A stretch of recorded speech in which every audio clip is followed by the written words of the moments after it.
नमस्कार विद्यार्थी मित्र मैत्रिणींनो, स्वागत आहे तुमचे डेली करंट अफेअर्स या आपल्या यूट्यूब चॅनलवरती। आज आहे 10 एप्रिल 2025 आणि आजच्या जेवढ्याही महत्त्वाच्या चालू घडामोडी असतील त्या आपण या व्हिडिओच्या माध्यमातून बघणार आहोत। हा व्हिडिओ तुम्हाला सर्व परीक्षांसाठी अत्यंत उपयुक्त ठरू शकतो, त्यामुळे व्हिडिओ शेवटपर्यंत नक्की बघा। आणि जर तुम्हाला व्हिडिओ आवडला तर व्हिडिओला लाईक देखील करायला विसरू नका। चला तर मग सेशनला सुरुवात करूया। प्रश्न पहिला आहे, नुकताच GI टॅग मिळालेला कन्नड डिप्पा ही भारतातील कोणत्या राज्यातील पारंपरिक आदिवासी हस्तकला आहे? या प्रश्नाचे योग्य उत्तर आहे पर्याय क्रमांक सी, केरळ। नुकताच GI टॅग मिळालेली कन्नड डिप्पा ही हस्तकला केरळ या राज्यातील आहे। कन्नड डिप्पा ही केरळमधील आदिवासी समुदायांची एक अद्वितीय हस्तकला आहे, जी विशेषतः आदिवासी महिलांद्वारे तयार केली जाते। GI टॅग मिळवल्याने या हस्तकलेला अधिक ओळख आणि बाजारपेठ मिळण्यास मदत होईल, तसेच या पारंपरिक उत्पादनाचे संरक्षण आणि जागतिक स्तरावर प्रसिद्धी मिळेल। GI टॅग मिळवणारे कन्नड डिप्पा हे केरळमधील पहिले आदिवासी हस्तकला उत्पादन ठरले आहे। रीड बांबूच्या मऊ आतील थरांपासून बनवलेले हे मॅट त्याच्या अद्वितीय गुणधर्मासाठी वेगळे आहे। हिवाळ्यात उबदारपणा आणि उन्हाळ्यात थंडपणा ही मॅट प्रदान करते। उत्तम दर्जाची कन्नड डिप्पा हे रीड बांबूपासून विणले जाते। ऐतिहासिक नोंदीवरून असे दिसून येते की आदिवासी समुदायाकडून एकेकाळी राजांना सन्मानाने चिन्ह म्हणून कन्नड डिप्पा भेट दिली जात। आता आपण केरळबद्दल जाणून घेऊयात। केरळ हे भारतातले देशाच्या दक्षिण टोकाला असलेले राज्य आहे। भारताचे सर्वाधिक हिरवाईने नटलेले राज्य म्हणून केरळचा उल्लेख होतो। केरळची स्थापना 1 नोव्हेंबर 1956 मध्ये झाली। केरळची राजधानी आहे तिरुअनंतपुरम। येथे भाषा बोलली जाते मल्याळम। केरळचे राज्यपाल आहेत आरिफ मोहम्मद खान। येथील मुख्यमंत्री आहेत पिनाराई विजयन। केरळमध्ये विधानसभेच्या एकूण जागा आहेत 141, राज्यसभेच्या एकूण जागा आहेत 9 व लोकसभेच्या एकूण जागा आहेत 20। पुढील प्रश्न बघूयात। प्रश्न दुसरा आहे, the technology and innovation report 2025 हा अहवाल कोणत्या संस्थेने प्रकाशित केला आहे? या प्रश्नाचे योग्य उत्तर आहे पर्याय क्रमांक A, United Nations conference on trade and development म्हणजेच UNCTAD या संस्थेने the technology and innovation report 2025 हा अहवाल प्रकाशित केला आहे। हा अहवाल जिनेव्हा येथे जारी करण्यात आला। UNCTAD तंत्रज्ञान आणि नवोन्मेष अहवाल 2025 नुसार भारत खासगी AI गुंतवणुकीत जागतिक स्तरावर 10व्या आणि आघाडीच्या तंत्रज्ञानाच्या तयारीत 36व्या क्रमांकावर आहे। हा एक जागतिक विश्लेषणात्मक अहवाल आहे, जो देश AI, रोबोटिक्स, IoT आणि जैवतंत्रज्ञान यासारख्या आघाडीच्या तंत्रज्ञानासाठी कसे तयार आहेत आणि त्यात गुंतवणूक कशी करतात याचे मूल्यांकन करतो। या अहवालाचा उद्देश सीमावर्ती आणि उदयोन्मुख तंत्रज्ञानाचा अवलंब करण्यासाठी राष्ट्रीय तयारीचे मूल्यांकन करणे, तसेच समावेशक तंत्रज्ञान चालित विकासासाठी धोरणात्मक अंतर्दृष्टी प्रदान करणे, देशभरातील खासगी गुंतवणूक, संशोधन आणि विकास तसेच नवोन्मुख क्षमतांचा मागोवा घेणे। लक्षणीय AI गुंतवणूक असलेले विकसनशील देश फक्त भारत आणि चीन आहेत। आता आपण UNCTAD म्हणजेच United Nations conference on trade and development याबद्दल जाणून घेऊयात। याची स्थापना 30 डिसेंबर 1964 मध्ये युनायटेड नेशन्स जनरल असेंब्लीद्वारे करण्यात आली। UNCTADचे मुख्यालय जिनेव्हा, स्वित्झर्लंड येथे आहे। पुढील प्रश्न बघूयात। प्रश्न तिसरा आहे, केंद्र सरकारने सुरू केलेल्या झू विन पोर्टलचा उद्देश काय आहे? या प्रश्नाचे योग्य उत्तर आहे पर्याय क्रमांक ए, अँटी रॅबीज आणि अँटी स्नेक वेनम साठ्याचे निरीक्षण करणे। केंद्र सरकारने सुरू केलेल्या झू विन पोर्टलचा उद्देश अँटी रॅबीज आणि अँटी स्नेक वेनम साठ्याचे निरीक्षण करणे आहे। हे पोर्टल राष्ट्रीय रोग नियंत्रण केंद्र म्हणजेच NCDCने त्यांच्या सेंटर फॉर वन हेल्थद्वारे संयुक्त राष्ट्र विकास कार्यक्रम UNDPच्या तांत्रिक सहकार्याने विकसित केले आहे। दरवर्षी जगभरात रेबीजमुळे 60,000हून अधिक लोक मृत्युमुखी पडतात। UNDPच्या मते त्यापैकी जवळजवळ 36% मृत्यू एकट्या भारतात होतात। देशात दरवर्षी साप चावल्याने अंदाजे 50,000 लोक मृत्युमुखी पडतात। हा कार्यक्रम दिल्ली, मध्य प्रदेश, आसाम, पुद्दुचेरी आणि आंध्र प्रदेश येथे हा पायलट प्रोग्राम म्हणून सुरू केला जाणार आहे. झुविनचे प्राथमिक उद्दिष्ट आरोग्य सुविधांमध्ये अँटी रेबीज लस ARV, anti rabies Serum ARS आणि अँटी स्नेक वेनम ASV ची उपलब्धता रिअल टाईम मॉनिटरिंगद्वारे सुनिश्चित करणे आणि रिअल टाईम ट्रॅकिंग आणि फॉलोअपद्वारे प्राणी आणि सर्पदंश पीडितांना ARV, ARS आणि ASV डोस वेळेवर देणे सुनिश्चित करणे आहे. यामुळे ग्रामीण आणि वंचित भागातील लोकांना रेबीज विरोधी लस किंवा सर्पदंश विरोधी औषध असलेली आरोग्य केंद्रे शोधण्यास मदत होईल. रेबीज विरोधी लसीकरण वेळापत्रकाचे पूर्ण पालन सुनिश्चित करणे आणि रेबीजच्या संपर्कानंतर प्रतिबंधात्मक उपायांवर सर्व डोस वेळेवर दिले जातात याची खात्री करणे हे या झुविन पोर्टलचे उद्देश आहे. पुढील प्रश्न बघूयात. प्रश्न 4 आहे, हरितयुगाची सुरुवात कोठे झाली? या प्रश्नाचे योग्य उत्तर आहे पर्याय क्रमांक B, भुवनेश्वर. भुवनेश्वर, ओडिशा येथे हरितयुगाची सुरुवात झाली आहे. अलीकडेच केंद्रीय आयुष राज्यमंत्री श्री प्रतापराव जाधव यांनी हरितयोगा लॉन्च करण्याची घोषणा केली आणि सांगितले की आंतरराष्ट्रीय योग दिन 2025च्या 10 प्रमुख कार्यक्रमांपैकी हा एक आहे. कार्यक्रमाचा एक भाग म्हणून कलिंगा स्टेडियममध्ये 6,000हून अधिक उत्साही लोकांनी योगाभ्यास केला. या कार्यक्रमाच्या निमित्ताने औषधी वनस्पतींची लागवड केली गेली तसेच योगाप्रेमींना औषधी वनस्पतींचे वाटप देखील करण्यात आले. जाधव यांनी प्रकृती परीक्षा अभियानच्या यशावरही प्रकाश टाकला ज्याने 1.29 कोटीहून अधिक लोकांच्या आयुर्वेदिक शरीर प्रकाराची चाचणी केली आणि गिनीज बुक ऑफ वर्ल्ड रेकॉर्डमध्ये स्थान मिळवले. पंतप्रधानांनी 2025मध्ये आंतरराष्ट्रीय योग दिनाची theme yoga for one earth one health म्हणजेच एक पृथ्वी एक आरोग्यासाठी योग अशी ठेवली आहे. UNGA म्हणजेच युनायटेड नेशन्स जनरल असेंब्लीने 21 जून 2014 हा आंतरराष्ट्रीय योग दिवस म्हणून घोषित केला आहे. पुढील प्रश्न बघूयात. प्रश्न 5 आहे, कोणत्या राज्याने रेल्वे स्थानकांवर सर्वाधिक सौर ऊर्जा संयंत्रे बसविले आहेत? या प्रश्नाचे योग्य उत्तर आहे पर्याय क्रमांक C, राजस्थान. राजस्थान या राज्याने रेल्वे स्थानकांवर सर्वाधिक सौर ऊर्जा संयंत्रे बसविली आहेत. राजस्थान येथे 275 रेल्वे स्थानकांवर सौर ऊर्जा संयंत्रे स्थापित केली आहेत व राजस्थान यामध्ये देशात अव्वल स्थानी आहे. सौर ऊर्जा प्रकल्प बसवणाऱ्या राज्यांमध्ये महाराष्ट्र दुसऱ्या क्रमांकावर आहे जिथे 270 रेल्वे स्थानकांवर सौर ऊर्जा संयंत्रे आहेत. राजस्थानमध्ये सौर ऊर्जेची क्षमता जास्त आहे आणि या राज्यामध्ये सौर ऊर्जेचे उत्पादन वाढवण्यासाठी अनेक उपाययोजना केल्या जात आहेत.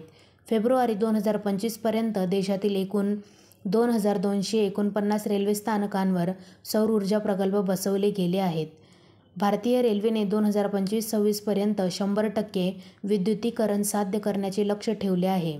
2030 पर्यंत रेल्वेने निव्वळ शून्य कार्बन उत्सर्जन करणारे बनण्याचे लक्ष्य ठेवले आहेत. रेल्वेला सौर आणि पवन ऊर्जेच्या मिश्रणासह अक्षय ऊर्जेद्वारे वीज मागणी पूर्ण करण्याची अपेक्षा आहे. आता आपण राजस्थानबद्दल जाणून घेऊयात. हे राज्य आपल्या प्राचीन इतिहासाची व ऐतिहासिक किल्ल्यांची भूमी म्हणून प्रसिद्ध आहे. क्षेत्रफळानुसार राजस्थानचा भारतात प्रथम क्रमांक लागतो. या भागातून बनास, लुनी, घग्गर व चंबळ या नद्या वाहतात. राजस्थानचे मारवाड व मेवाड असे 2 विभाग आहेत. राजस्थानची राजधानी आहे जयपूर. येथे भाषा बोलली जाते हिंदी, राजस्थानी व गुजराती. राजस्थानचे राज्यपाल आहेत हरिभाऊ बागडे. येथील मुख्यमंत्री आहेत भजनलाल शर्मा. राजस्थानची स्थापना 1 नोव्हेंबर 1960 मध्ये झाली. राजस्थानच्या विधानसभेच्या एकूण जागा आहेत 200, लोकसभेच्या एकूण जागा आहेत 25 व राज्यसभेच्या एकूण जागा आहेत 10.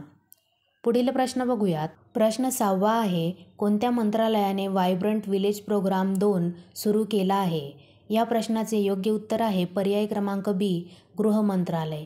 गृह मंत्रालयाने व्हायब्रंट विलेज प्रोग्राम 2 सुरू केला आहे.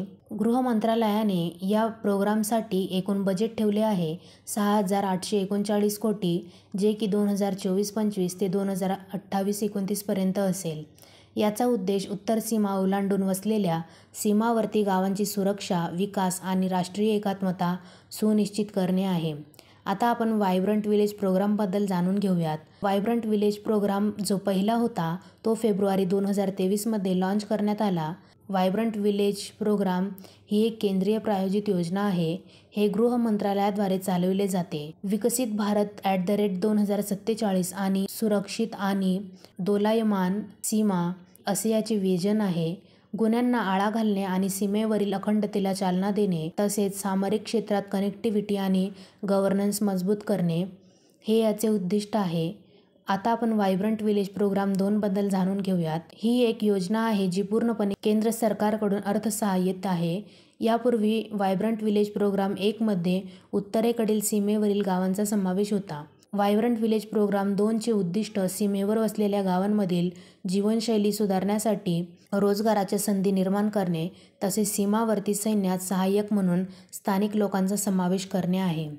पुढील प्रश्न बघूयात. प्रश्न 7वा आहे, NPCI म्हणजेच नॅशनल पेमेंट्स कॉर्पोरेशन ऑफ इंडियामध्ये कार्यकारी संचालक म्हणून कोणाची नियुक्ती करण्यात आली आहे? या प्रश्नाचे योग्य उत्तर आहे पर्याय क्रमांक B, सोहिनी राजोला. NPCIमध्ये कार्यकारी संचालक म्हणून सोहिनी राजोला यांची नियुक्ती करण्यात आली आहे. NPCIच्या पेमेंट सोल्युशन्सचा अवलंब करणे, उत्पादने वाढविणे आणि बँका आणि फिनटेक कंपन्यांसह प्रमुख भागधारकांसह भागीदारी व्यवस्थापित करण्यासाठी त्या जबाबदार असणार आहे. राजोला यांना पेमेंट्स आणि डिजिटल बँकिंग क्षेत्रातील व्यापक अनुभव आहे, ज्यात वेस्टर्न युनियन आणि ॲक्सिस बँकेतील भूमिकांचा समावेश आहे. सोहिनी राजोला यांच्या नियुक्तीचे उद्दिष्ट NPCIच्या नेतृत्व संघाला बळकट करणे आणि संपूर्ण भारतात डिजिटल पेमेंट सोल्युशन्सचा अवलंब करण्यास गती देणे हा आहे. NPCIमध्ये सामील होण्यापूर्वी राजोला वेस्टर्न युनियनमध्ये आशिया पॅसिफिक क्षेत्रीय प्रमुख होत्या आणि त्यांनी ॲक्सिस बँकेत डिजिटल बँकिंग प्रमुख आणि कार्यप्रमुख म्हणून देखील काम केले आहे. आता आपण NPCIबद्दल जाणून घेऊयात. NPCIची स्थापना 2008 मध्ये झाली. याचे उद्दिष्ट भारतातील पेमेंट आणि सेटलमेंट सिस्टमचे आधुनिकीकरण आणि सुव्यवस्थित करणे आहे. याचे कार्य किरकोळ पेमेंट आणि सेटलमेंट सिस्टीमचे ऑपरेशन, तसेच UPI म्हणजेच युनिफाईड पेमेंट्स इंटरफेस आणि रुपे यासारख्या पेमेंट प्लॅटफॉर्मचे ऑपरेशन व डिजिटल पेमेंटला प्रोत्साहन देणे आहे. पुढील प्रश्न बघूयात. प्रश्न 8वा आहे, आंतरराष्ट्रीय गुन्हेगारी न्यायालयातून म्हणजेच ICC मधून बाहेर पडण्याची घोषणा करणारा पहिला युरोपीय देश कोणता आहे? या प्रश्नाचे योग्य उत्तर आहे पर्याय क्रमांक C, हंगेरी. आंतरराष्ट्रीय गुन्हेगारी न्यायालयातून बाहेर पडण्याची घोषणा करणारा पहिला युरोपीय देश हंगेरी ठरला आहे. हंगेरीचे पंतप्रधान विक्टर ऑर्बन यांनी 3 एप्रिल 2025 रोजी घोषणा केली की त्यांचा देश आंतरराष्ट्रीय गुन्हेगारी न्यायालय मधून माघार घेत आहे. 2002 मध्ये स्थापन झालेल्या आंतरराष्ट्रीय फौजदारी न्यायालयातून माघार घेणारा हंगेरी हा पहिला युरोपीय देश आहे. आता आपण आंतरराष्ट्रीय फौजदारी न्यायालय म्हणजेच ICC बद्दल जाणून घेऊयात. 1998च्या रोम कायद्याच्या तरतुदींनुसार 2002 मध्ये ICCची स्थापना झाली. ICC वैयक्तिक गुन्ह्यांवर खटला चालविते व आंतरराष्ट्रीय न्यायालय म्हणजेच ICJ राज्य विवाद हाताळते. ICCची सदस्य हंगेरीसह एकूण 125 देश होते. भारत, रशिया, अमेरिका, चीन, युक्रेन आणि इस्रायल हे काही प्रमुख देश आहेत जे ICCचे सदस्य नाहीत. ICCचे मुख्यालय हेग, नेदरलँड येथे आहे. आता आपण हंगेरीबद्दल जाणून घेऊयात. हंगेरी हा एक भूपरिवेष्टित मध्य युरोपीय देश आहे. त्याला मग्यारांची भूमी असेही म्हणतात. हे युरोपियन युनियन आणि नॉर्थ अटलांटिक ट्रीटी ऑर्गनायझेशन नाटोचे सदस्य देखील आहेत. हंगेरीची राजधानी बुदापेस्ट आहे. येथे चलन वापरले जाते फोरिंट व येथील पंतप्रधान आहेत विक्टर ऑर्बन. पुढील प्रश्न बघूयात. प्रश्न 9वा आहे, दीपक मोहंती यांच्या जागी PFRDAचे नवीन अध्यक्ष म्हणून कोणाची नियुक्ती करण्यात आली आहे? या प्रश्नाचे योग्य उत्तर आहे पर्याय क्रमांक C, S रमन. दीपक मोहंती यांच्या जागी PFRDAचे नवीन अध्यक्ष म्हणून S रमन यांची नियुक्ती करण्यात आली आहे. भारत सरकारने pension fund regulatory and development authority म्हणजेच PFRDAचे अध्यक्ष म्हणून deputy controller and auditor general CAG India Shiv Subramaniam Raman यांची नियुक्ती केली आहे. शिव सुब्रमण्यम रमन हे सध्याचे अध्यक्ष दीपक मोहंती यांची जागा घेतील. शिव सुब्रमण्यम रमन हे भारतीय लेखापरीक्षण आणि लेखा सेवाचे 1991च्या तुकडीतील अधिकारी आहेत. PFRDA कायदा 2013 नुसार PFRDAच्या अध्यक्षांचा कार्यकाळ 5 वर्षांचा असतो आणि तो पुनर्नियुक्तीसाठी पात्र आहे.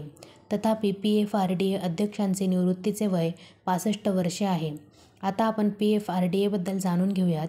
याची स्थापना 2003मध्ये केंद्रीय अर्थ मंत्रालयाच्या अंतर्गत प्रशासकीय संस्था म्हणून केली व 1 फेब्रुवारी 2014 रोजी याला एक वैधानिक संस्था बनविण्यात आले. PFRDAचे मुख्यालय नवी दिल्ली येथे आहे. PFRDAची कार्ये ही भारतातील पेन्शन प्रणालीचे नियामक आहेत. लोकांच्या वृद्धापकाळातील उत्पन्नाच्या गरजा शाश्वत आधारावर पूर्ण करण्यासाठी ही एक संघटित पेन्शन प्रणाली विकसित करणे हे PFRDAचे कार्य आहे. पुढील प्रश्न बघूयात. शेवटचा प्रश्न क्रमांक 10 आहे. वाट फो मंदिर कोणत्या शहरात आहे? या प्रश्नाचे योग्य उत्तर आहे पर्याय क्रमांक बी, बँकॉक. वाट फो मंदिर हे बँकॉक या शहरात आहे, जे ग्रँड पॅलेसच्या दक्षिणेस रतनकोसिन बेटावर स्थित आहे. हे मंदिर आपल्या विशाल लेटे बुद्ध मूर्तीसाठी प्रसिद्ध आहे. हे मंदिर थायलंडमधील सार्वजनिक शिक्षणाचे पहिले केंद्र होते, जिथे विज्ञान, धर्म आणि साहित्याचे शिक्षण दिले जात होते. विद्यार्थी मित्र मैत्रिणींनो, अशा प्रकारे इथे आपले संपूर्ण प्रश्न झालेले आहेत. मी आशा करते तुम्हाला सर्व प्रश्न समजले असतील. तुम्हाला सर्व प्रश्न कसे वाटले मला नक्की कमेंट करून सांगा. आणि जर तुम्हाला हा व्हिडिओ आवडला असेल तर व्हिडिओला लाईक व शेअर करायला देखील विसरू नका. आणि अशाच नवनवीन डेली करंट अफेअर्ससाठी डेली करंट अफेअर्स या आपल्या यूट्यूब चॅनलला देखील सबस्क्राईब करायला विसरू नका. धन्यवाद.